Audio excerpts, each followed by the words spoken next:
sistemas vamos a ir avanzando. Todo lo que corresponde al examen físico general. El examen físico general lo vamos a terminar esta semana con la práctica y todo. Y a ver si avancemos en el tema de la cabeza y pan, ¿no? Y después de eso dar el examen parcial. Antes de la vacación, 2 días antes, tiene que dejar una subida del sistema. No tiene que dejar una subida de modelo que nos pidió por lo menos el tema de las autoridades para poder salir de vacación. Entonces no convienen el tema de semiología, por ejemplo, si a 2 semanas de vacación, el examen no va a ser viernes, el último día será pues martes o viernes, para poder calificar, subir el sistema y demás. Para eso les voy por lo menos aconsejando que empiecen a leer como si el parcial fuera el viernes. Sea un adelanto de las fechas y demás, o algo que modifique las autoridades, debo presentar el examen parcial, indiferentemente hasta dónde avancemos. Pero por lo menos todo el examen ya lo tiene. Entonces, vayan leyendo todo lo que concierne a la literatura de esos temas que ya hemos avanzado. Estamos avanzando actualmente. Otro consejo, ¿no? El tema de la lectura. Toda la literatura sale del libro de la general. Otros libros tienen el pasado, pero traten de leer este libro porque tenemos una guía base. Ejemplo es el examen de internacional, el examen para entrar a la escritura del examen.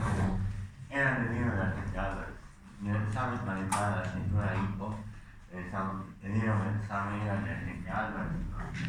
La mejor nota es el número de la SAUCA, la segunda mejor nota es el número de la UNA, de la UI, pero esa es el quinto año, ¿no? Eran alumnos de cuarto y de quinto año, al mismo tiempo. La idea era semiología y cirugía, uno aprobar nada más. Me imagino que la idea es aprobar 100 con esa nota. Las demás notas son, no las reconozco muy bien, algunos solo el nombre de cirugía, y no tengo el dato exacto, entonces las demás notas están de 55 hasta abajo, ¿no? Igual, indiferentemente sea la obvia están ubicados ahí, creo que son 2 a mitad de la obvia, 3 de los 15 o 12 artículos que se encontrar.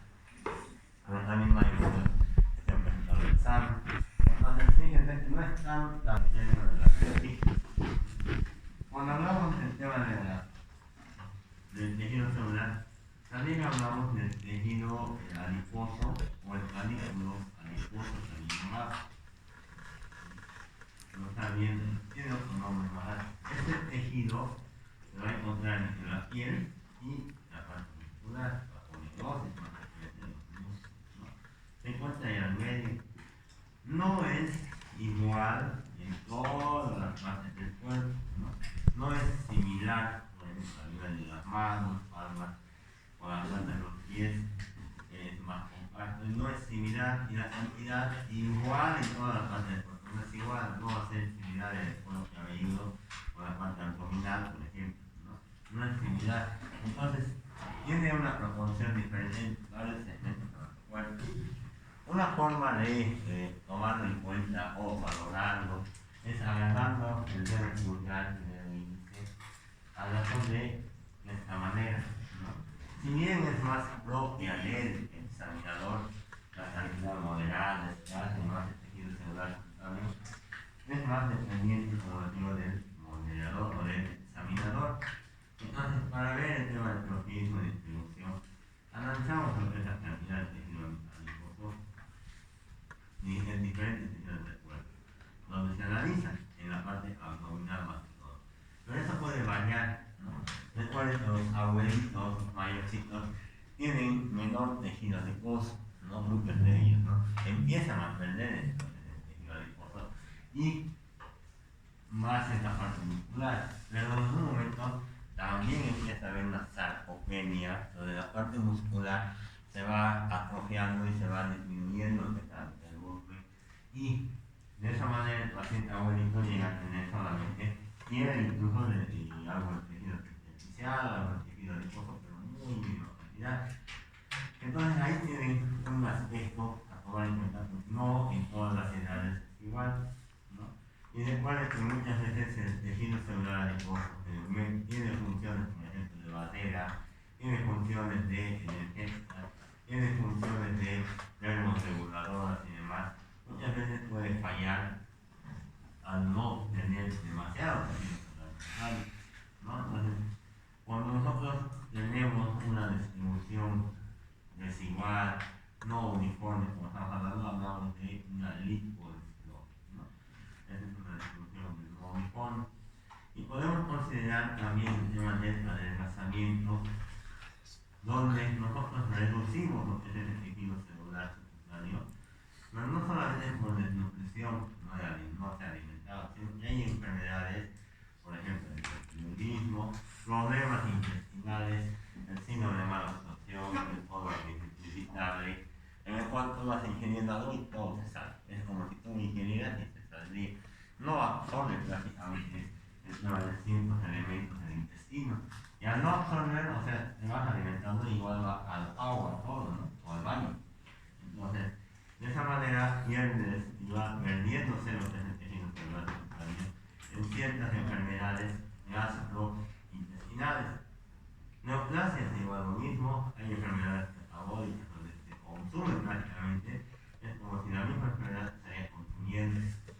Hablamos también del tema del hipertiroidismo, ¿no? Donde es una enfermedad metabólica y donde aumenta todo su metabolismo y eso consume igual el tema de las grasitas, ¿no? A veces todos los pacientes que tienen hipertiroidismo son delgados, hiperactivos, habíamos hablado en algún momento, también el tejido celular puede estar disminuido, ¿no? Cuando hablamos a la inversa, ya de exagerado tejido celular subcutáneo, hablamos ya del término obesidad, sobrepeso y demás, ¿no? Si bien vamos a ver en el siguiente tema, índice de masa corporal, lo que es la obesidad, alcohol, disminución y demás características, también podemos mencionar en este tema lo que es la obesidad, ¿no? Hay términos, por ejemplo, se tienen que saber, como por ejemplo la emaciación, ¿no? Cuando el paciente pierde el tejido celular, más del 25% del peso teórico, a eso se llama emaciación, está demasiado. Si ese paciente está así demasiado, pero además de eso, pierde fuerza muscular, se llama confusión, ¿no? Eso es lo que se llama. Pero si ese paciente, además de eso, está postrado y es en una fase terminal, ¿no? Como podemos decir, entonces se llama una fase de taquiexia. Ustedes vieron una imagen, una fase taquiexia, ¿no? Una persona ahí totalmente postrada, huesito prácticamente, parece un esqueleto.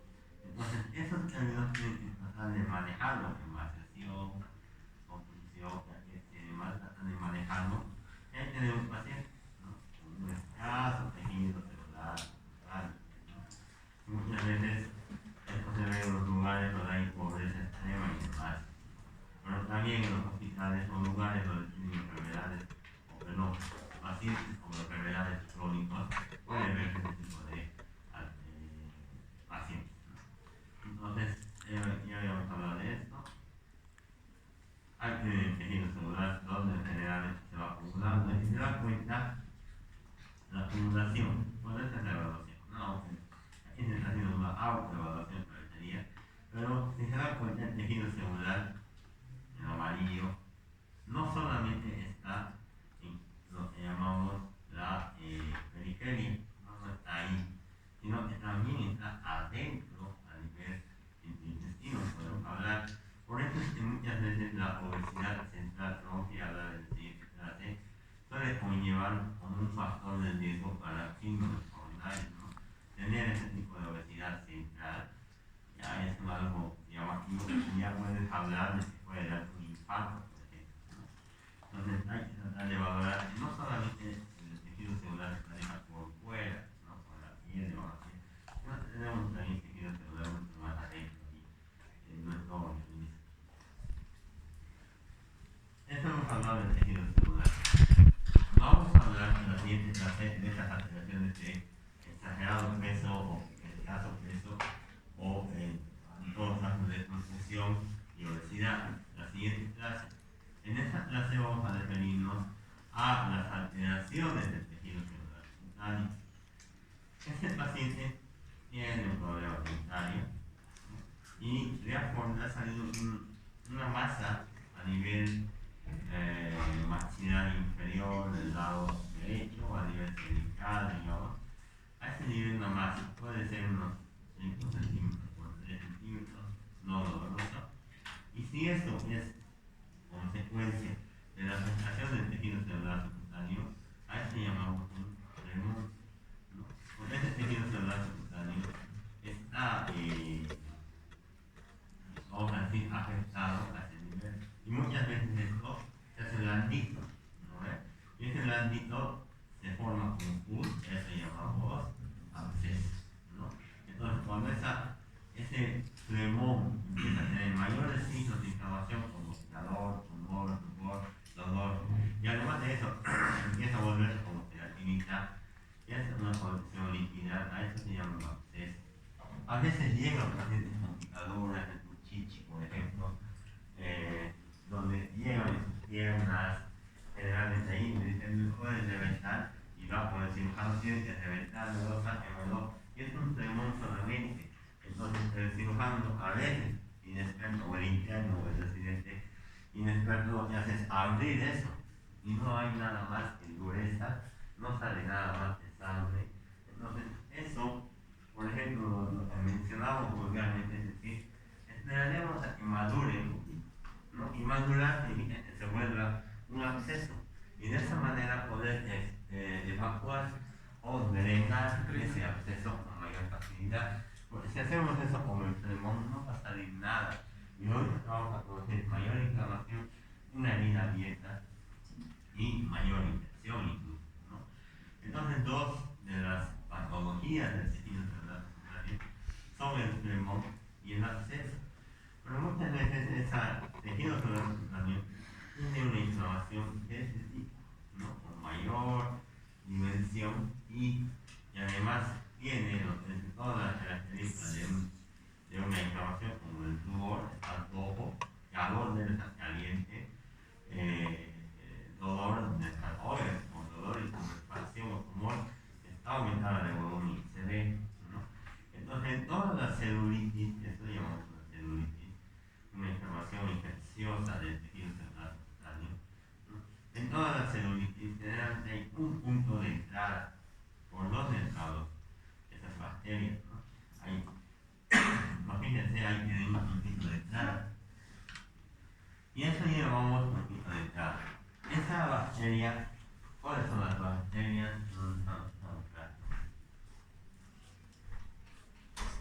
Entonces, también, notaciones, también están disponibles para ustedes, ¿cuáles son las bacterias sacrófitas o que viven en la piel? Nos digo. A los frentes, hay frentes toda la semana. ¿Otro? Estafilococcus aureus, ¿será? Sí. Estafilococcus aureus. ¿Otro? ¿Sí, dónde? No. Ese es uno de los más comunes, ¿no? Y otro es el estreptococo. Y el mismo y otro. Entonces son las dos bacterias más comunes que viven en nuestra piel. Normalmente, ustedes van a un laboratorio, se hacen un raspaje y mandan a analizar eso, seguro van a encontrar esas dos bacterias que mencionaron. Entonces, esas dos bacterias viven. Pero si ustedes agarran, por ejemplo, en toda la cara, igual viven. Agarran, tienen un granito ahí, están queriendo reventar o rascar y funcionar con aguja todavía, como he visto mucha gente, ¿qué va a pasar? Que tienen un orificio de entrada. Es como si ustedes abrirían la puerta, esa sería la piel, tejido celular de ustedes, y abren la puerta para que entre el estafílococo. ¿No? Eso es lo que están haciendo al hacer una solución de fibra o una herida. Entonces, de esta manera, esta bacteria ingresa y normalmente no debería causar afuera la piel ningún problema, pero adentro puede producir una infección. Esa infección puede ser solamente en la piel, ¿no? La erisipela. Y esa puede ser una erisipela, por ejemplo, ¿no? La erisipela está ahí nomás en la piel, igualito, ¿no? Pero ya cuando en planos más profundos, ya hablamos de lo que es una celulitis. Entonces, de ahí proviene lo que son de las infecciones psicocelulitis. Una persona femenina, digamos, o masculina, que ha tenido aplicarse a las piernas, también está produciendo microlesiones, y de ahí es donde empieza a entrar la bacteria, y ahí es donde, por ejemplo, puede tener esta infección, ¿no? Si se dan cuenta, si hablamos de los antecedentes o hablamos de la parte de semiología, deben de preguntar a este paciente y no te has punzado, te has cortado, te has hecho alguna herida o qué ha pasado, aunque es un poco más notorio, ¿no? Pero tendrás que preguntar eso como antecedente de la enfermedad o como enfermedad actual, ¿no? Como motivo de consulta y demás. Entonces, sí, me estaba punzando, había un granito, me lo estaba y ahora mire cómo se echa mi brazo, ¿no? Entonces, esos son los antecedentes que generalmente suelen pasar en el tema de la celulitis. Y no solamente es, y esto no es tan inflamatorio ni nada, es un acúmulo de grasa, pero sin embargo esto sí es una inflamación. Y fíjense, yo, ¿no? Hay varios puntos de entrada, ¿no? 1, 2, 3, 4 lesiones exfoliativas, rostrosas, hay escamas. Y fíjense las características de esa piel del párpado superior. Esa piel cortita, este lado.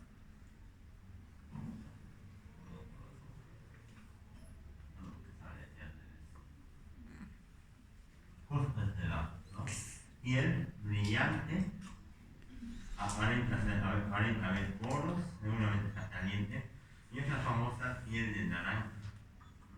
Esa es una característica de la celulitis inflamatoria e infecciosa, es la piel de naranja, brillante y de esa característica, como están viendo en la imagen, ¿no? Entonces ya ustedes podrán reconocer en caso de que haya una celulitis, ya podrán incluso, ya sé cuáles son las bacterias que van a afectar y van a producir la celulitis en el 99% de los casos, vamos a decir, ya sé cuáles son las bacterias. Entonces tendré que usar antibióticos, como estoy llevando fármacos, estoy viendo que ciertos antibióticos hacen efecto con esta bacteria y con el estreptococcus, ¿no? Entonces hacen efecto ahí y tendré que usar estos antibióticos. Ejemplo, lindamicina, ejemplo, amoxicilina, ejemplo, ¿no? A veces hasta el tema de la penicilina, ¿no? Y otros fármacos que pueden hacer efectos con el gran positivos. Entonces hay muchos de levofloxacina, que es más inodoro respiratorio, pero puede usar también. Hay muchos medicamentos. Ustedes van a ver que el beta-lactámico, por ejemplo, les puede servir de mucho leer las cefalosporinas, ¿no? Las aminopenicilinas, todo lo que están avanzando en farmacología, eso tienen que aplicar para tratar a ese paciente, entonces no es necesario. Así como anteriormente hemos hablado de herpes, ustedes tienen posibilidad de hacer un tratamiento de herpes, sí o sí, ya les hemos enseñado, no es cosa de los difíciles. Entonces una celulitis igual pueden identificar e iniciar el tratamiento, porque después de cada larga puede llegar a lo que es una sepsis.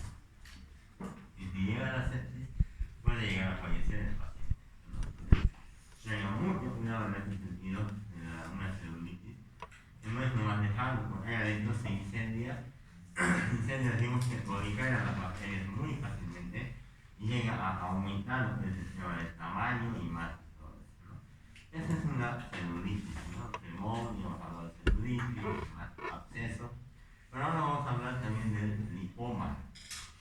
Ese lipoma se refiere a este acúmulo encapsulado de grasa, ¿no? O de tejido celular subcutáneo. Entonces, ese acúmulo de tejido celular subcutáneo se encapsula, o sea, se cierran las puertas ahí adentro y se queda ahí. Puede estar ahí años, ¿no? Mucho tiempo, y no necesariamente ver afectado al paciente. Pero si es un paciente que está viendo que está creciendo de tamaño, más y más grande, tendré que manera de operar y sacar eso, ¿no? Primero, ese tipo de acúmulo suele ser algo blando, no es tan movilizado, o sea, y se nota que está bien delimitado, ¿no? Bien circunscrito. Puede haber uno más hacia abajo y todo lo más, hablando de una linfomatosis, por ejemplo. Pero cuando es uno solo, se habla de lo que es un linfoma, ¿no? Y para hacer el diagnóstico, así viendo, no puedo hacerlo, ¿no? Así viendo, no puedo hacerlo. Actuando, no puedo hacerlo, porque puede ser un tipo de tumor, otro tipo de tumor, ¿no? Y para eso le pediré lo que es una ecografía de piel y partes blandas. En la ecografía de piel y partes blandas, este linfoma, en teoría, es así en los dibujitos, encapsulado, lo voy a ver de esta manera en la ecografía. Ustedes no son imaginólogos, entonces, en ese sentido va a ser medio complejo explicar bien una ecografía, pero más o menos se ve así, avascular. O sea, no tiene un vaso sanguíneo ahí adentro, ¿no? Y es así, bien encapsulado como también las cápsulas de ahí. O sea, bien encerrado. En el ecografista se lo pone como linfoma. Lo que hace el cirujano entonces al ver eso es, si te molesta, está creciendo, tiene dolor o estéticamente se ve feo, puedes sacarlo, limpiarlo y mandar a analizar para ver si no es algo maligno o en todo caso tal vez solamente algo benigno, ¿no? Y ya está, estigmas y acabó la historia, ¿no? Eso es lo que llamamos un linfoma, por ejemplo. Entonces esos acúmulos a veces les hacen asustar a los pacientes y decir, no, es un tumor, puede ser malo, maligno, puede ser, pero muchas veces cuando es de años, simplemente es un tumor benigno y nada más. Entonces ahí tienen que ubicar. Otra característica de lo que son tejidos celulares totales, y esta vez hablando del espacio intersticial, es el edema, ¿no? Esa acumulación de líquido en el espacio intersticial, eso llamamos un edema, ¿no? Entonces, para eso, ustedes ya han conocido y han visto como no sé cuántos temas. Han visto muchos temas, ¿no? Ya de tema de edemas. Ya hemos hablado bastante, pero imagínense esos edemas. Ahora habría que estudiar, ¿no? Acúmulo de líquido en el espacio intersticial y ahí está el tejido celular subcutáneo incluido. Vamos a hablar de los edemas, pero cuando esos edemas ubican otros sitios y en nuestro cuerpo tenemos cavidades virtuales, o sea, cerradas, vamos a decir, espacios cerrados, pero que muchas veces se abren por acúmulo de aire o de agua. A eso hablamos de desables generalmente, ¿no? Ahí tenemos lo que es el desable pleural, cuando el líquido está acumulado, no en el espacio intersticial, sino también en el espacio pleural, ¿no?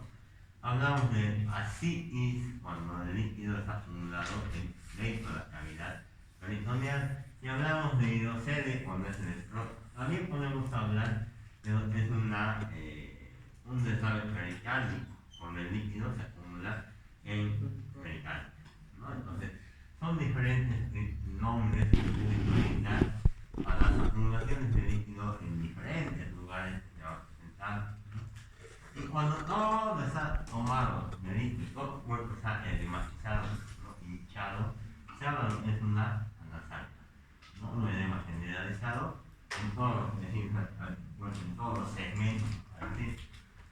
Entonces, para eso tenemos el edema, ¿no? Ese es un edema, ese es un pequeño edema, ¿no? Estos procesos son comunes, tranquilos, son blanditos, como están viendo, y dejan lo que es una huella. Pero antes de entrar a los edemas, netamente, vamos a hablar, van a pasar a hablar de su física, como quiero decir. Antes de hablar de eso, hablaremos de lo que son los otros términos a tomar en cuenta. Por ejemplo, un desame pleural, ¿no? Un desame pleural, recuerden que en el pulmón hay una pleura parietal y hay una pleura visceral. Están representados por los celestitos, ¿no? Ese es el tipo. Ahí está la pleura parietal, la que está en contacto con la caja torácica. Y ahí sí estará pues la pleura visceral, que está en contacto con el pulmón, ¿no? Entonces, esas son las dos capas que van a envolver el corazón y que están en coloración celeste. Hay al medio, hay un poquito de líquido, sí, porque cuando respiras, para que haya esa fricción, necesita un poquito de líquido, ¿no? Y lo de adentro es el pulmón. El pulmón son como globitos, recuerden eso, ¿no? Y el espacio pleural no es nada que ver con el pulmón. Es otra estructura, ¿no? ¿Está envolviendo el pulmón? Sí. Entonces, cuando hay problemas, que vamos a hablar enseguida, esos problemas traen una inflamación de la pleura, o ya sea por sobrecarga y demás, problemas cardiológicos, discotenéticos y demás, similar a un edema, pueden llegar a tener el famoso desagüe pleural. Este es el desagüe pleural, está bien. Fíjense que ese espacio delgadito se ha convertido en un espacio grande. Y el pulmón, ese espacio que ustedes tienen ahí, esto no va a aumentar. El líquido va a seguir aumentando, pero el espacio no es que va a crecer igual por esa parte, sino que el pulmón va a empezar a colapsar y va a producirse lo que llamamos la peristalsia, ¿no? Reacciones secundarias al desagüe pleural. Entonces muchas veces empieza a aumentar el líquido, empieza a aumentar y el pulmón será pues un pequeñito así. ¿Por qué? Porque es como una bolsa de aire. Si ustedes soplan una bolsa de aire, se insufla, pero si alguien agarra o lo mete aquí adentro, digamos, en su manga y trata de insuflar, no va a poder, es lo mismo. Está lleno de agua toda esa cavidad y ahí sí el pulmón trata de insuflarse.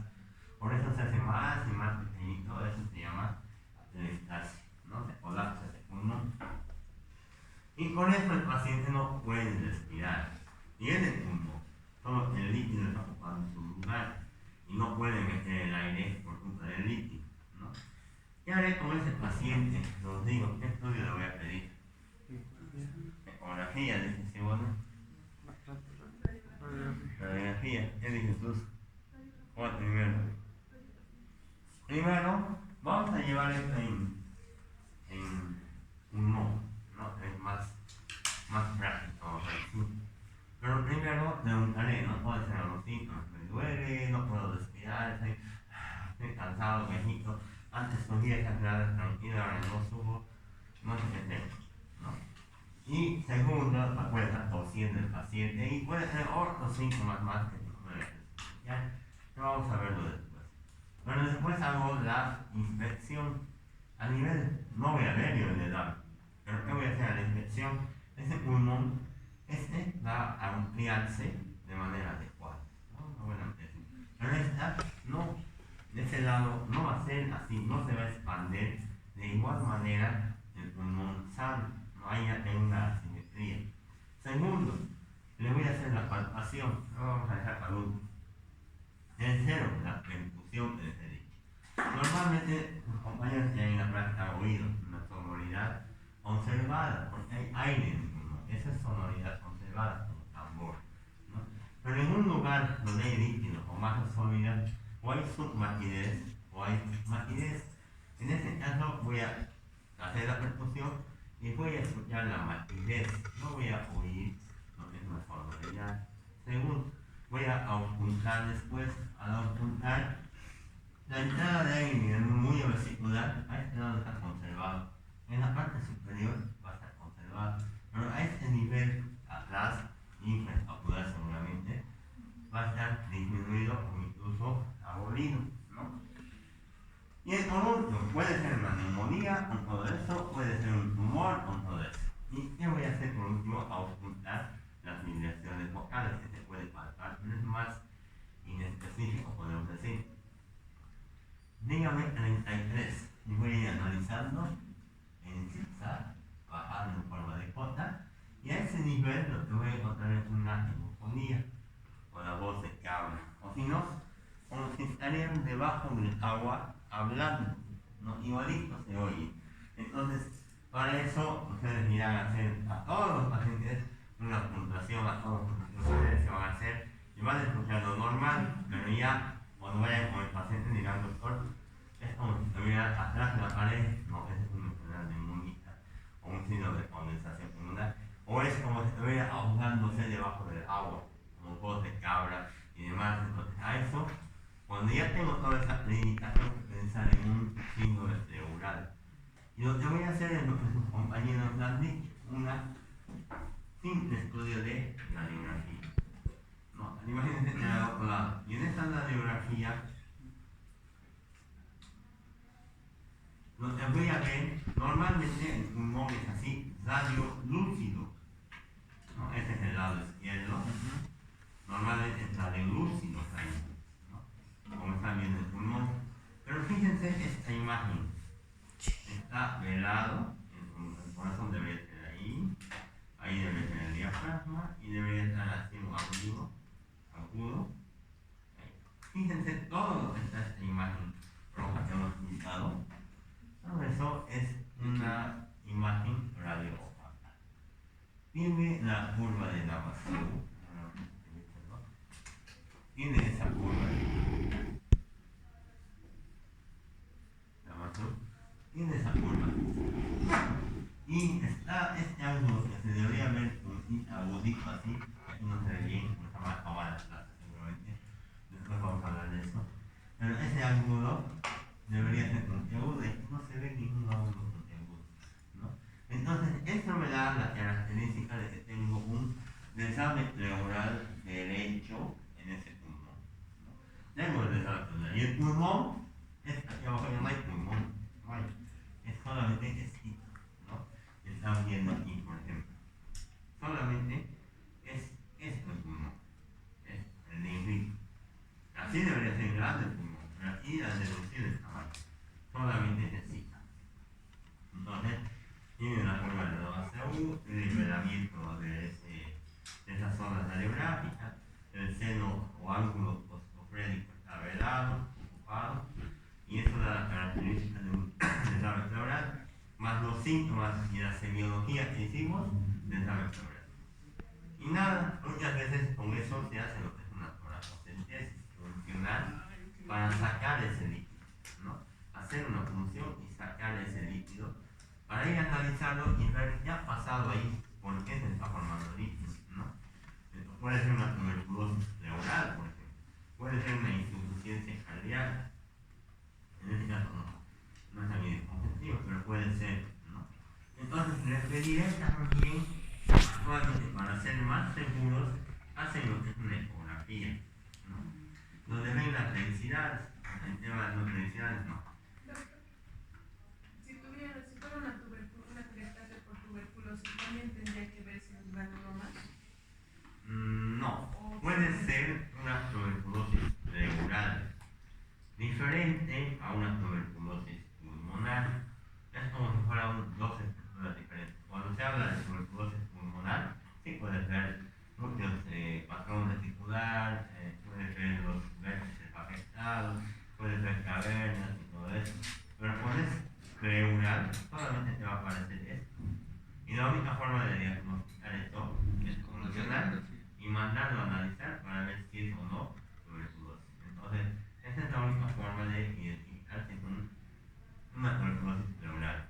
No es lo mismo pulmonar o no es lo mismo una pleural. ¿Y puede ser combinada? Sí, puede ser. Pulmonar y... Puede haber. Pero por lo general, tanto una u otra y el tratamiento puede ser similar. Entonces, le tienes una ecografía donde ves una imagen así oscura. Cuando hablamos de esta imagen oscura, ya hablamos de un desagüe pleural. Lo sólido y lo líquido se ve de esta manera. No se ve de esta manera. Entonces, la parte negra es una ecografía pleural y nosotros tenemos la posibilidad de pinchar a ese nivel, hacer una toracocentesis a ese punto, ¿no? Incluso con la semiología. Lo que hacíamos antes, no teníamos ecografía, no manejábamos ecografía.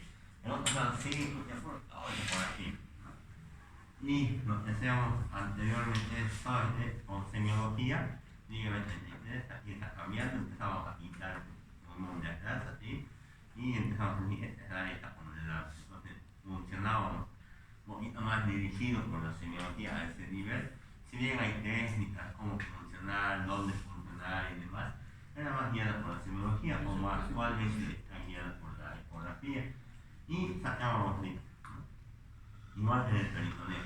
Pero ¿cuál era el riesgo? Si le tirabas al pulmón, estaba mal funcionando, imagínate que yo la función atrás, y ahí sí funciona. Me he equivocado, no sé el tamaño del pulmón, no sé hasta dónde llega el pulmón, pero he querido funcionar. Entonces, por eso antes de hacer estos procedimientos, incluso lo que les decía a ustedes, cuando van a poner sondas naturales, verticales, vías centrales, paracentrales, toda la cojallada, la institución, muchas veces les hacemos hacer a ustedes, vía central no, eso no. Pero con los otros procedimientos sí les hacemos hacer. A veces tienen que saber la anatomía. Si no saben dónde están cruzando, no tiene sentido que hagan ese procedimiento. Tienen que hacerlo alguien que haya leído esa anatomía y sepa hasta dónde llega el pulmón por anatomía, hasta qué espacio intercostal, cuántos centímetros se va a demostrar, o sea, todo eso tienen que saber. Entonces, para eso es la anatomía, ¿no? Entonces, ahí es donde van a aplicar. Y hago la función, pero imagínense, esta mi aguja está ahí, o la meto así, hacia arriba. En algún momento puedo funcionar el pulmón. Y al momento de funcionar el pulmón, empieza a pincharse. Es como un globo, se pincha el pulmón. Se pincha y de ahí sale el aire. ¿A dónde? Al espacio pleural. Ese aire no va a retornar al pulmón, no retorna. Se sigue entrando ahí. Metes aire y entra al espacio pleural. Y ya no sale. Metes otra vez aire y sigue entrando y ya no sale. O sea, cada vez se hace más grande el espacio pleural y provoca entonces un hilo de homotórax. No se lo has esperado ahí, muchas veces ha pasado eso. En algunos signos en grandes profesionales les va. Por eso es que actualmente todo es con ecografía, es el nuevo condensoscopio. El que no sabe ecografía está perdido, ¿no? Para traumas, para terapias, para venir la vena ya también se usa la ecografía para ver si estamos pacientes deshidratados y demás. Todo es ecografía. Entonces ese es un material importante para determinar que medida que no tenemos ecografía usamos netamente la semiología y tenemos que calcular exactamente dónde para hacer la función. Hacen la función, dejan ahí adentro la glándola y esperan que el líquido vaya saliendo, ¿no? El paciente va a empezar a toser y ahí sacamos. O estimamos que ha salido una buena cantidad, 1 litro, 1 litro y medio, 2 igual, sacamos, ¿no? Porque además de eso, si ustedes le sacan de golpe todo, ahí sí pueden producir un edema agudo del pulmón, ¿no? En varias literaturas está descrito. Algunos lo dejan a goteo, ¿no? Lo hacen gotear y demás. Pero también dejar ahí un catéter es pues un cuerpo extraño que puede meter una infección. Entonces ahí hay la controversia, ¿no? Mejor a veces evacuar. Por lo general un litro y medio, 2 y ahí acabó para escuchar y nada más. O hasta que el paciente mejore, porque ese paciente seguro está mirando así, ¿no? Se está ahogando porque no tiene pulmón. Entonces sacamos el líquido y mejora y ahí acabó. Y mandamos a analizar, lo que no se saque todo el líquido, estamos sacando mucho porcentaje de esto, ¿no? Y esto lo mandamos a analizar y después de eso hacemos el tratamiento. Nada más. Tratamiento según la enfermedad. Para eso tengo que conocer las características normales de un líquido pleural.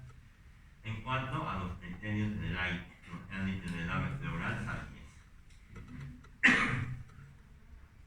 El otro espacio o la cavidad donde puede acumularse líquido es la cavidad peritoneal, produciendo dolor terminal así.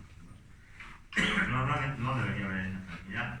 Igual hacemos la semiología. Doctor, mi barriga está aumentando el tamaño, no es por no se comienza, está aumentando. Y me está doliendo, me duele. Puede estar con estreñimiento, sí. Puede tener náuseas y vómitos, sí. Y lo que hay que hacer en este caso es semiología. Lo mismo. Hacemos la semiología a la infección, el abdomen va a estar más robusto.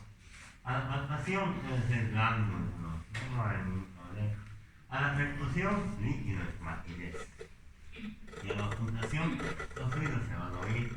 Pero aquí uso una maniobra que es usando el tema del oleaje, ¿no? El ciclo de oleaje. Pongo mi mano ahí, pongo mi mano así, y en este lado doy pequeños golpecitos. Cuando hago eso, el agua se mueve con fuerza como si fueran olas a este lado. Entonces yo siento en mi mano cómo está golpeando con ese signo de oleaje a estos lados. Entonces ya digo, tiene signo de oleaje, tiene los síntomas, miro perímetro abdominal y todo, y hago la punción. No. Entonces, primero voy a hacer lo que es una ecografía. Y ahí voy a ver una así. Lo mismo. Tal vez ustedes no, pero por ejemplo, el imaginólogo le falta porque es como asitis y nada. Con esto hago la punción a ese nivel, ¿no? Del ombligo hasta la espina superior, 3 segmentos y funciono entre el segmento medio y el segmento exterior. Ahí, dirigidos hacia la silla. Funciono, se siente como papel rompiéndose, el peritoneo y ya está. Sale. Eso sale todo y ya está. Con eso mando a analizar. En el anterior, no estamos sacaron como 5 listas a un paciente, ¿no? Se pusieron algo y después no descompensa y todo eso, pero le sacaron 5 listas a una señora. Entonces, son procedimientos que ustedes van a hacer, ¿no? Y ustedes van a aplicar, por eso tienen que conocer igual el procedimiento de anatomía, por ejemplo, ¿no? Ya que no estén aprendiendo y tengan la oportunidad, nunca más se van a hacer, ni internado les dejan hacer muchas veces, ¿no? Entonces, traten de ver eso. Así. Tiene muchas causas, mucha etiología. No pueden sacar el gasa, pueden clasificar ahí fascitis, pero son muchas las etiologías que no vale mucho la pena al momento hablar de eso todavía. Cuando hablemos de patologías abdominales, hidrocele, acumulación de líquido en el espacio o a nivel de testículos, ¿no? Hay traumas, infecciones, problemas vasculares, o sea, torsiones, todo eso, puede producir lo que es un hidrocele, ¿no? A ese nivel. Igual hay también que tener que hacer una ecografía. Fíjense que la ecografía es re útil para eso. Y luego volverá cuál es el diagnóstico, porque generalmente eso va para urología y tendrá que hacer tratamiento inmediato. Generalmente es inmediato, porque eso se llega a infectar y todo eso, ¿no? Puede ser una celulitis ahí, que parecería con eritematosa y demás. Haber producido un hidrocele, sí, ¿no? Y si todo tu cuerpo está comprometido, hablamos de una anasalpa, ¿no? Ya habíamos visto los términos, todos esos términos, hablamos también de lo que es una anasalpa. Ese es un edema generalizado, y ese edema generalizado es con todo. Este no está gordito, tiene asitis, ¿no? Está como así, cuidado que piensen que está gordito, ¿no? Es un niño que tiene asitis, tiene la región facial fácil edematizada, tiene los miembros superiores edematizados, tiene el abdomen ahí aumentado de volumen seguro, es una asitis y tal vez tenga de labio además, ¿no? Entonces a eso es un síndrome, ahí llega a conllevarse lo que es el síndrome asítico o la anasalpa, ¿no? Un signo importante es el signo del poder o la huella, ¿no? Ustedes presionan sobre una superficie dura, en este caso la tibia, presionando ahí, 2-3 segundos, levantan ese dedo y deja una huella. Ese es el signo de la huella o signo de poder, ¿no? Signo de poder. Y esa huella, ¿eso qué quiere decir? Que hay acúmulo de líquido a nivel de ese espacio intersticial, de ese lugar. Ese es el signo, ¿no? Nunca se olviden eso, porque van a ver al diario. Y el diario siempre les preguntan, ¿no? Y si no saben eso, ya los médicos ya no les pueden preguntar ni enseñar, les ignoran directamente. No tendría que ser muy tranquilo, jovencito o algo así, para enseñarles, porque la mayoría no saben nada, no saben nada, nuevo y ya, paró de contar, ¿no? Tienen que saber esos signos, por lo menos, pero vamos avanzando. Ahí podemos ver diferentes tipos de edemas. Pero esto no es para ver esto desde arriba. Esta imagen les he traído para que ustedes podamos clasificar lo que son los edemas, ¿no? Y para clasificar los edemas se los clasifica por grado, ¿no? Grado. Generalmente son 4 grados, ¿no? El primer grado es un edema hasta la región malleolus, hasta ahí. O sea, toda esa parte está edematizada y nada más.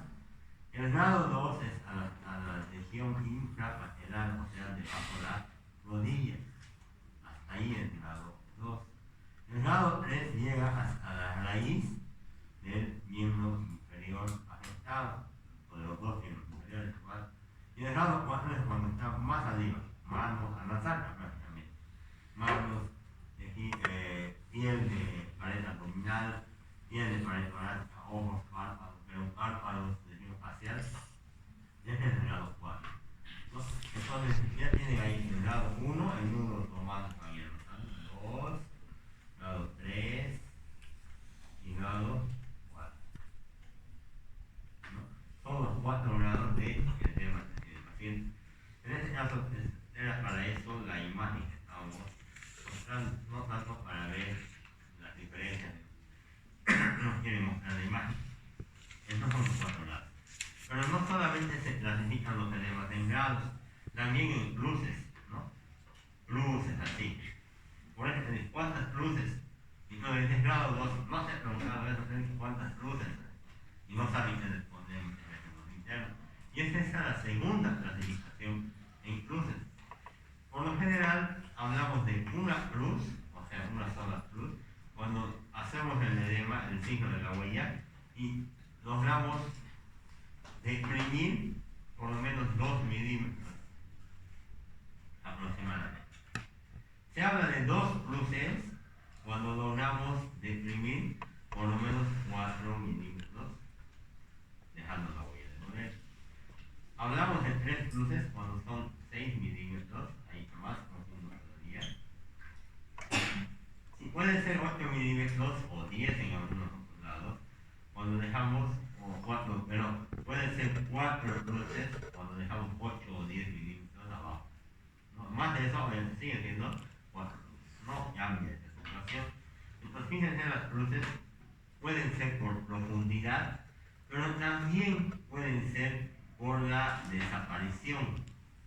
Si desaparece inmediatamente, ponemos una luz. Si desaparece hasta en 15 segundos, ponemos 2 luces. Si esa huella desaparece en 1 minuto, más o menos, 3 luces. Si es en 2 a 5 minutos o más incluso, es 4 luces, ¿no? Entonces también las luces sirven para ver en cuánto tiempo desaparece y el tema de la profundidad de esa huella, ¿no? Entonces esas son las clasificaciones en grados y las 2 en luces. Pueden usar cualquiera, no hay ningún problema, pero tienen que explicarlas después. Si alguien les dice, no son 2 luces, son una luz, no es una luz, son 3 luces, ¿no? Puede tener un grado, por ejemplo, 4 o 3, digamos, hasta ahí, y tener una luz solamente, nada más. Puede ser, o puede ser un grado 4, un grado 3 y tener, puede ser un grado 1, hasta ahí cito, y nada más, pero ser 3 luces, por ejemplo, ¿no? Así profundo. Entonces, fíjense, eso es invariable, no es igual 1, 1, 2, 2, nada de eso, ¿no? Entonces, esa es la clasificación de los edemas, sobre todo en miembros inferiores, ¿no? Para ver el tema de la luz. Si hablamos de patogenia, tenemos que referirnos a la fisiopatología. En nuestro pie, vamos a hablar de piel porque 99% tenemos lo que son venas y arterias, ¿no? O vasos sanguíneos. Tenemos vasos sanguíneos aquí. Muchos de esos vasos sanguíneos, si hacemos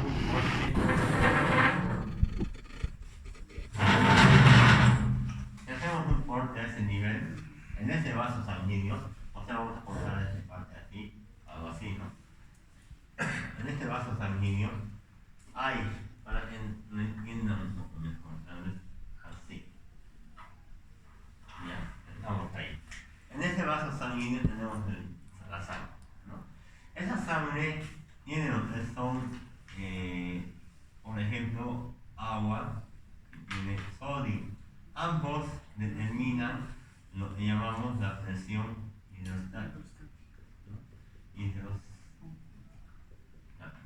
Esa presión hace que el agua salga hacia afuera del vaso sanguíneo, ¿no? O sea, sale hacia afuera. ¿Hacia dónde? Hacia el espacio intersticial, ¿no? De su piel. Entonces, esa es la presión. También hay una presión aquí adentro, que también es hidrostática, y hace que el agua salga entre el vaso sanguíneo. será pues 25 milímetros hacia afuera y hacia adentro será 1 o 2 milímetros, ¿no? En diferentes segmentos del cuerpo hay diferentes presiones. Pero hay otra presión que está determinada por la albúmina, es la presión oncotical. Esa presión no saca el agua hacia afuera, lo mete hacia el vaso sanguíneo, lo atrae, ¿no? Hacia el vaso sanguíneo, ¿no? Entonces, también hay una presión oncotical afuera, y esa presión también saca el agua hacia afuera, pero muchas veces no es tan fuerte como esta. Por eso hay las leyes de Stalin que también no fueron Stalin, hay diferentes fórmulas sobre eso, pero ni siquiera usamos, ¿no? Fisiología vamos pasando leyendo eso, pero al margen de eso no es que esté profundizando, porque no es muy utilizable esas fuerzas de Stalin. Sí, si quieren llegar a profundidad y hacer una especialidad, todos tendrán que usar. Pero después, por el momento, hablamos de estos dos tipos de fuerzas. Una que saca el líquido hacia afuera y otra que mete el líquido hacia adentro.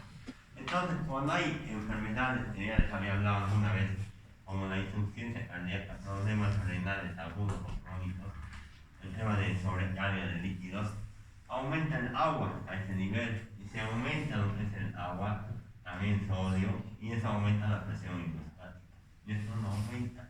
Entonces el paciente empieza a fugar más líquido, y el pie se edematiza, ¿no? Se produce lo que es el edema. Entonces, por eso pasan los edemas, y además, en pacientes que son desnutridos, desnutrición, en los que tienen hígado afectado, hepatopatías, ¿no? O los pacientes renales, por ejemplo, el síndrome nefrótico, nefrítico, donde tú orinas grandes cantidades de proteínas y en medio la albúmina, empiezan a distribuir la albúmina en todo esto y empieza a bajar su presión y no hay quien meta el agua hacia adentro.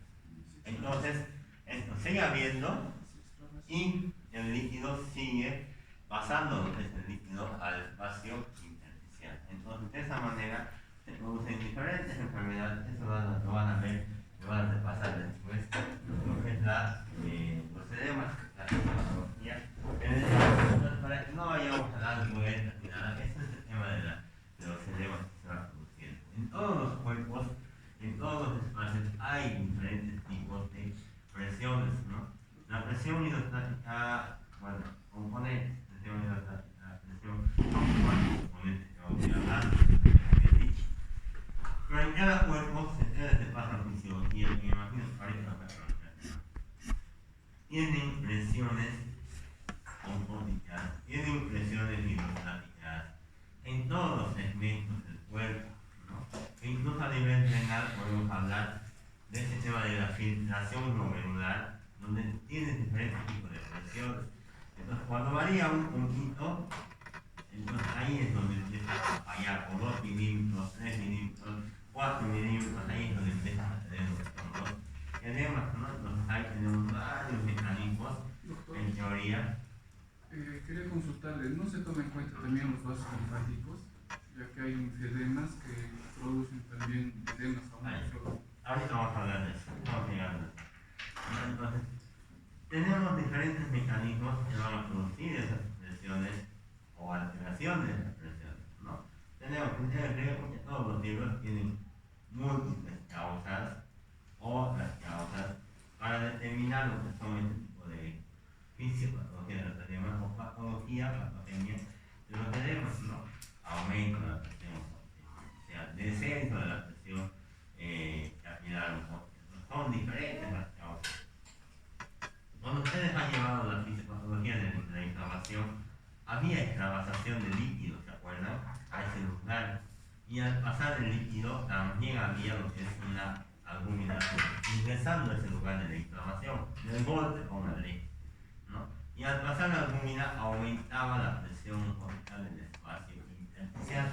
O sea, si ese es un jugador de fútbol, se golpea a ese nivel, va a haber pues fuga de líquido por la inflamación y también fuga de albúmina de intravascular a ese lado. Y si hay más albúmina aquí, aumenta también su presión corporal y jala también líquido con un poquito más de fuerza. Entonces, por eso entonces hacerse más hinchado, vamos a decir, por el lugar donde se ha golpeado, por ejemplo, al jugar, ¿no? Entonces ahí estamos hablando de un aumento de la presión osmótica intersticial, no intravascular. Intersticial es esta zona, intravascular es esta zona, ¿no? Dentro del vaso sanguíneo. Ahí había las confusiones generalmente alumnos, cuando yo veía alumnos sobre todo. La distinción, sí. Quiero consultarle, entonces si había un edema o una nasaca, digamos, por insuficiencia cardíaca o renal, ¿se podría dar lo que es albúmina junto con los diuréticos para bajar el edema? Sí, de acuerdo. Para bajar el edema, sí, porque estás ayudando con la presión osmótica. Actualmente la albúmina se usa para eso, ¿no?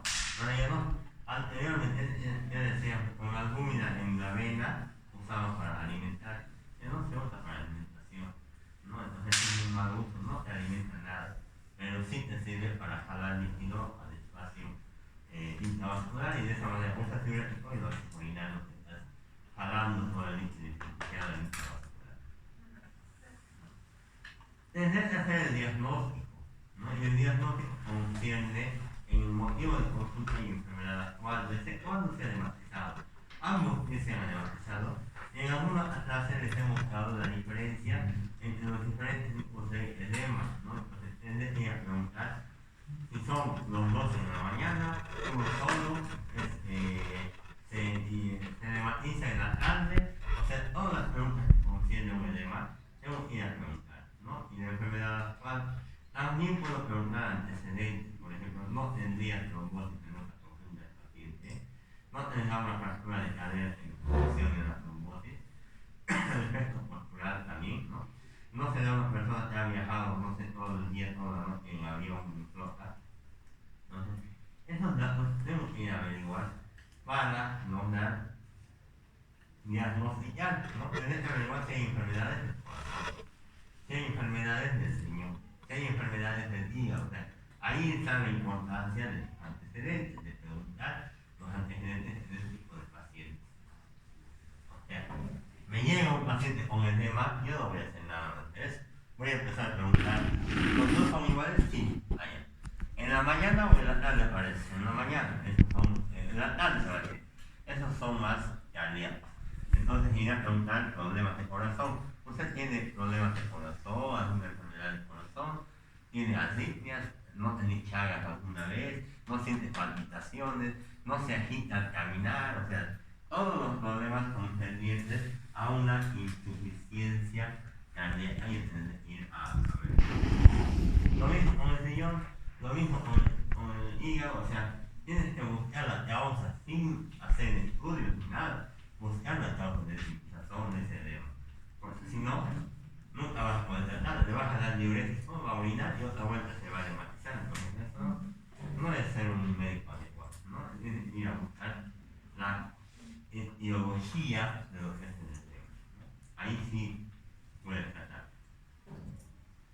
Un edema generalizado igual tienes que valorar, ¿no? Ahí vienen de todo, ¿no? Pruebas cardiovasculares, pericárdia, cardiograma, examen de orina, pero lo que yo les pido, cuando tengan un paciente con edema, vayan a 5 causas principales: cardíaco, renal, proteínas, vascular obstétrico y hepático, ¿no? Porque hepático y hígado. Eso es lo que tienen que principalmente juzgar en la etiología, ¿no? Alérgico puede ser, pero eso es muy notorio. Linfático igual puede haber, pero ahorita vamos a ver eso. Inflamatorio igual puede haber, ¿no?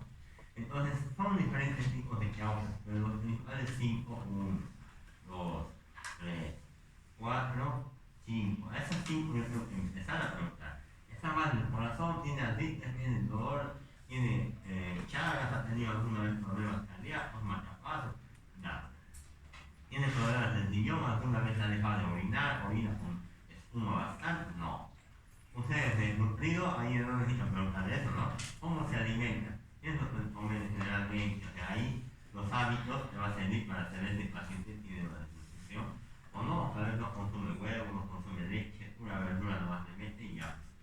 Puede tener un edema carenciado, es una paciente que hace dieta. Todo el tiempo hace dieta.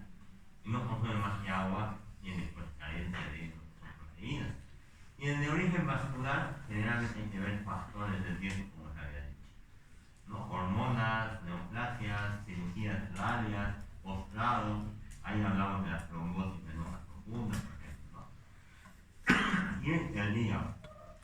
En el hígado es donde estamos principalmente sintetizando ese tema de la albumin. Inflamatorio es golpe, ¿no? Alérgico, tiene fluorito bastante, después el fluorito, ahí jodito, pero tiene ese fluorito, ¿no? Si bien esto está así diferenciado y todo eso, son de literatura, porque se han debido contar los que ya han visto trombosis venosa profunda vascular, sí está azul y sí está muy fundo, pero tiene que de más hasta el cuarto grado, 4 cruces de, ¿no? Y eso, por lo menos un poder, tiene bastante importante poder. Y a veces no está anotado así. Entonces, si bien en el libro está así, solo es una guía, no es algo, sí o sí tiene que ser así, porque en el libro está así. No, es una guía para que ustedes vayan viendo, que probablemente sea más de origen cardíaco, probablemente sea más de origen renal, pero puede ser también esto. Y puede ser también esto que no me están desencadenando aquí, según no hay poder, no hay ninguna cruz, pero puede dejar también alguna cruz. Entonces, esos son los tipos de edemas que tienen que tratar de buscar, o los problemas a buscar cuando llega un paciente edematizado. Ahora bien, hay un edema que es así, como este, como este. No es trombosis, es un edema duro, ¿verdad? No deja huella de poder muchas veces. Entonces, ¿qué va a pasar? Recuerden que no solo tenemos venas, tenemos vasos linfáticos, que son más o menos como el basurero de nuestro cuerpo. Sale líquido afuera, pero también salen sustancias que son un poco de desecho. Esas sustancias que son macropartículas no pueden volver a la circulación venosa para ir al corazón, y sí vuelven por el sistema linfático, ¿no? Hay enfermedades que afectan esos sistemas linfáticos, ¿no? Hay enfermedades como parásitos que se van a meter así y están obstruyendo todo lo que es el sistema linfático. Hay enfermedades donde les inflan lo que es la mama y también les extirpan los ganglios, como esta mañana mismo los ganglios, un vaciamiento ganglionar, y ya no tienen esa linfa, ese sistema linfático que debería pasar por ese ganglio, ya no pasa por ahí, sino que pasa por un espacio cicatrizal y le cuesta más pasar por ese lado. Entonces, en ese caso se produce lo que llamamos linfedema. Ahí sí se produce por una obstrucción linfática lo que es el linfedema, y es así, durito, no deja huella, muchas veces es molestoso, es así, entonces en ese caso no hay un tratamiento medicamentoso, no le voy a dar una medicina, una ampolla, ponme el ciclo, ponme esto, no le voy a dar este tipo de medicamentos, porque muchas veces no funcionan, ¿no? Entonces lo que lleva a mandar principalmente a ese paciente es la fisioterapia. La fisioterapeuta va a agarrar ese brazo y va a tratar de exprimir, ¿no? Exprimir así, hace lo que llamamos un drenaje linfático. Trata de ir a exprimir, evacuar toda esa linfa para que pueda retornar hacia arriba, ¿no? Porque aquí está congestivo, ya sea por el tema de todos los ganglios, y obviamente al esquivar los ganglios el vaso sanguíneo se ha vuelto más pequeñito, vasos linfáticos se han vuelto más delgaditos, otros se han cortado, o sea, fíjense, ya no es lo mismo que la arquitectura linfática. Y a veces sobreviven o llevan eso toda su vida, haciendo fisioterapia para el drenaje linfático, ¿no? Entonces, si fuera una enfermedad parasitaria, ahí sí tendría que hacerle un tratamiento, ¿no? Pero muchas de las veces, cuando son por cirugía y hacen vaciamiento gastrointestinal, no se puede hacer un tratamiento ya medicamentoso, ¿no? Entonces, esos son los linfedemas, que también es causa de lo que es un edema. Hay el linfedema convencional, linfedema que nunca le dicen que se dice que hay por acumulación de mucopolisacáridos, por hipotiroidismo. Entonces hay el linfedema. Hay un hipotiroidismo, una fascia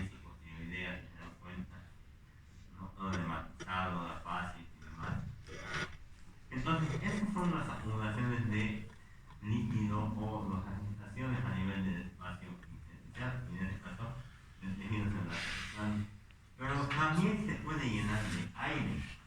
En un momento les he hablado de la punción torácica, ¿no? Pero cuando hacemos esa punción torácica, a veces producimos ya. Y ese aire va saliendo por ese orificio a la piel, aquí abajo, a la piel. Y ustedes cuando van palpando esa pielcita, sienten como burbujitas, como galletitas rugiendo, sienten como si esas pelotitas de aire, de las bolsitas que vienen del regalo, están reventando. Así se siente clarito. Eso es un enfisema subcutáneo. Ha pasado aire ahí. Otra de las causas que recibe el visto es una paciente que iba a atender al Cristo, ¿no? Había una paciente que sabía que se molar, ¿no? Pero a pesar de que le han dado un buen antibiótico, un buen tratamiento, ha empezado a tener lo que se aquí abajo un aumento en tamaño así, ha crecido, estaba con fiebre, estaba ya con signos de que me está faltando el aire y todo eso. Y lo que han metido es el cirujano maxilofacial en ecografía y había más una angina de Lutum, se llama eso, mortal, peligroso. Y el cirujano ha abierto y ha salido como gas. Igualito, como una botella de gaseosa, ahí sale. Igualito, siente la paciente ve el dolor y ese es su desgaste de emergencia. Se produce por bacterias anaerobias, ¿no? Entonces, también puede ser aerobias, pero ahí se produce principalmente por las bacterias anaerobias, bacteroides. Entonces, eso si no lo operan inmediatamente, parece que tapa la respiración y está perdiendo. Pero fíjense, por sacar un diente, un molar, puede pasar eso. En la especialidad de la responsable cuando estoy en la charla nacional, un residente se hizo sacar un diente no mismo. Hizo fiebre, pero yo le dije, ¿por qué el diente ahí todo bien así? Y en una nomás le revisaron, alguien le palpó pero aquí y había enfisema. Nada, pues inmediatamente debe ser estar haciendo mediastinitis, ecografía, tomografía, todo el médico, todo. Entonces, a esas enfisemas hay que tener cuidado, porque de algún lado está escapando el aire hacia la piel, ¿no? De algún lado sale el aire hacia la piel. Eso cuando sienten ese enfisema es aire en el celular o en el espacio intersticial. Nada más. Fíjense aquí dice por fractura de costilla, ¿sí? Por pulmón. Afectación de la pleura y por gérmenes anaerobios, ¿no? También se va a presentar. Lo que se siente es una crepitación, ¿no? Una crepitación táctil, o sea, palpa lo que son esas burbujitas prácticamente de aire, ¿no? Nada más con eso. Ese es el enfisema que vamos a llevar un poquito más en neumotórax cuando hablemos de pulmonar. Estos son algunos conceptos o características, por ejemplo, de los cerebros, ¿no? El cardíaco inicia en la mañana, el cardíaco empieza en la tarde, el renal empieza en la mañana, y el carencial es más fuerte a la presión cósmica, o sea, puntos principales al. Y otros hemos hablado de la trombosis profunda, venosa profunda, vascular, eso lo van a ver alto en la práctica, ¿no? Donde se ha obstruido lo que es este vaso venoso, ¿no? No estoy hablando de arteria que va a estar por aquí, eso es vena, eso es linfático y es una arteria o eso es el vaso venoso. Si está obstruido, el líquido que está subiendo no pasa, ¿no? Todo el líquido. Entonces va a buscar colaterales, son pequeñitas, ¿no? O pasa parcialmente ahí, entonces ese líquido está haciendo fila para pasar y eso aumenta la presión hidrostática. Entonces, en vez de tener el líquido se va hacia afuera. ¿Qué tiene el paciente? Dolor, edema, y el edema es unilateral o es asimétrico. ¿Qué quiere decir? Si los dos pies están edematizados, uno es con mayor diámetro y el otro es con menor diámetro, ¿no? Y la diferencia debería ser 3 centímetros. Si es más de 3 o 3, es un edema asimétrico. Entonces ahí tienen que sospechar. Así vamos a hacer las maniobras a un futuro cuando avancemos de trombosis y hagamos la práctica, vamos a hacer las maniobras de Homans y demás para descartar lo que es una trombosis venosa profunda. Pero esa es una trombosis, fíjense, se ha acumulado un coágulo, un trombo a nivel venoso. Tienen que tener en cuenta que esta es una trombosis venosa, pero también también en una arteria que está bajando, porque se va subiendo, ¿no? En una arteria que va bajando puede haber un trombo. A eso se llama una trombosis arterial. Eso sí es más complejo, porque se va a inflamar toda esa zona, porque no le va a llegar sangre. Y eso puede producir un discreto edema también. Pero además de eso, yo voy a palpar el pulso pedio, para eso me sirven los palpares de los pulsos perdidos. Voy a palpar el pulso pedio y no voy a sentir ese pulso. No me puedo inventar y decir, sí siento, porque no sé sentir o no sé dónde está. Para eso les hemos enseñado anatomía, para eso me cuesta practicar los pulsos y practicar también, ¿no? Entonces, y empezar a levantar eso de lo que dice la práctica. Entonces, para esa situación paso los pulsos. Y si no hay pulso, se ha tapado. Si no hay pulso ahí, tibial y demás, se ha tapado más arriba. Hago el popliteo, sí hay pulso, entonces es más abajito, ¿no? Entonces, esa trombosis arterial, los síntomas van a ser más severos, más fuertes, y el pie empieza a volverse cianótico y negro. La trombosis venosa profunda sí vuelve a algo de cianosis, pero no está esa magnitud, ¿no? Empieza a volverse así en la mano, en el pie, y eso, si no se deviene inmediatamente, empieza a necrosarse.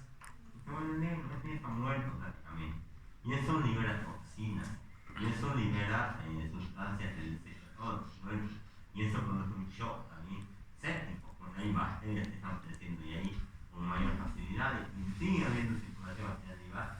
Entonces, en ese sentido tienes que amputar, no amputar de ahí, amputar de aquí, por más arriba incluso. Entonces, no es más que hacer un diferencial, ¿no? Un ejemplo, yo fui a un hospital, nadie lo terminé. Yo digo, ¿quién es el encargado de la paciente? ¿Quién es el encargado? Nadie. Me consultaron por un linfoma probable, así, un cambio que había ahí, que lo habían sacado, que había salido proceso de proliferación probable. Ya, pero le digo, y se ha enfermado, sí. Tenía infecciones de garganta, no le hicieron solo una amigdalitis y esto, solamente es un linfoma. Pero inmediatamente no había interno, no sé nadie, yo decía, no hay nadie. Voy y, bueno, como es parte siempre en todo momento, tiene que revisar todo, ¿no? Si hubiera revisado solo esa parte, y me estaba confiando por el tiempo, decir todo eso, pero como no había nadie, le enfocó a la paciente a ver si hay otras adenopatías igual, y yo vi un pie negro, ¿no? Y nadie venía a darme una explicación, ¿no? Ir a buscar al jefe de servicio para decir, ese paciente está con una trombosis arterial, hay que apuntar ese pie o a hablar con el cirujano vascular antes de transferir a la institución al oncológico, porque es el secundario de ese problema. Esto sí, le puede matar a la paciente y eso sí le va a producir mayores daños al paciente. Entonces, inmediatamente el jefe decía, no, al decir, ¿quién es el decidente encargado? Que no, que me tocaba a mí, que tocaba a ella, nadie se encargó. Y el interno ha evolucionado, fruto de la evolución, y es todo el microfismo conservado, sin todo eso, ¿no? Entonces nunca confíen en nadie, ustedes revisen a todos los pacientes. Entonces, de esa manera logramos identificar lo que es una trombosis arterial. Nada más, no sé si la hemos contado, porque la quirófano la señora no quería saber, porque le habían dicho que entró por una cosa, tenía una neumonía, y luego ahora la pierna tiene que amputar, había sido paciente que tenía una diabetes, o sea, tenía todo, y nadie le había dicho nada más que solución fisiológica. Eso pasa cuando muchas veces dejamos demasiada confianza con el interno. Y no digo por un centro médico, sino por todo, dejamos de también, ¿no? Y en ese caso que amerita tal vez esta mañana, ¿no? De la paciente que estaba con tipo de saturación, que ustedes han visto muchas veces, ¿por qué está desaturando? ¿Por qué está desaturando? ¿No? Y hemos preguntado averiguar por qué está desaturando el paciente. Y a veces no es la oxigenación, no es el pulmón, sino que no está llegando flujo sanguíneo a ese dedito para saturarle bien. ¿Y por qué no llega? Porque no tiene presión. Y justo esta mañana, después de que le hemos revisado y todo eso, y nos dice presión 70-50. Está choqueada y seguramente está choqueada unas horas, 2 más. Lamentablemente, bueno, ya está con todo el tratamiento y lo único que podemos hacer es iniciar el vasoactivo. ¿No? Entonces, eso hicimos. Pero fíjense, ni ni siquiera en los sistemas que cada día están evolucionando se puede confiar ni en la toma de presión, ¿no? Lo mismo pasó la otra semana con una paciente. Una de las compañeras quería presentar, porque el interno había salido a un lado, y quería presentar y decía la presión 110, 60 nota interna. Y la compañera de ustedes decía sí, sí. Pero la paciente estaba desaturada. ¿Por qué está desaturada? Porque esa disminuidor, pero estaba bien la presión, estaba bien la saturación. Le tomamos la presión y no tenía presión, 10 era la presión, es la mínima ahí. Y estaba choqueada, entonces fíjense que no se puede confiar. Y no sé si ha tomado la misma o ha tomado el interno por coger la misma. Entonces, esos detalles nosotros aprendemos, por eso es que tenemos una mayor eficacia en ese sentido y ustedes van a lograr lo mismo. Pero el consejo para ustedes es que jamás confíen en nadie, ¿no? Tomen la presión adecuadamente y tomar la presión solamente es lo que nos ha faltado por ejemplo ahí en la anterior semana y hoy día porque no han tomado adecuadamente esa presión, ¿no? Entonces fíjense, a veces cuando me hablan, me toman la presión y me tratan de mentir y todo eso, porque ya es para que nunca más confíe y recordarle que nunca más confíe en nadie, ¿no? Entonces lo mismo para ustedes. Ni siquiera ustedes mismos, ¿no? Tienen una presión baja, acá de dos horas. Tienen otra presión, o acá de compañero, no me la presión este lado, estoy oyendo mensaje. Y si el compañero les dice algo similar con mucha seguridad, pues será baja o algo, ¿no? Pero si el compañero les dice diferente, no, está normal, nada. Vuelvo a tomar yo, dudo y o me he equivocado, qué ha pasado y al final confirmo, ¿no? Entonces, esos detalles traten de aprenderlos también y ya las 2 semanas que una de las compañeras a mano dura esa situación, ¿no? De consejos que les damos y muchas veces no toman en cuenta o no dar información a un paciente, ¿no? Y les había comentado, ¿no? No ha dado la información, le digo, ha tomado la presión del monitor y le había dicho a su hija, ya está estable, su presión arterial media está a 70, ya está estable. O sea, ella sabía lo que era la presión arterial media, su compañera, ya ha tomado la presión buena, todo, pero estaba con vasoactivos, medicamentos que suben la presión. Y le dije, está estable, está bien, ya está mejor. Y lamentablemente la paciente no estaba mejor, recién estaba empezando el shock y estaba con altas dosis de medicamentos que suben la presión y fue terapia intensiva y a la misma tarde se llevaba aquí en terapia intensiva al día siguiente falleció. Y el recuerdo de la hija era más antecito de llevar terapia, pero me ha dicho que estaba bien la doctorita. Por eso les digo, nunca den información a los pacientes. Cuando vayan al hospital, no den información, ni el interno puede dar. Con el médico, porque se pueden mandar de información y tenemos entendidos como ha pasado ahora, ¿no? Entonces, esos aprendizajes tal vez servirles a ustedes.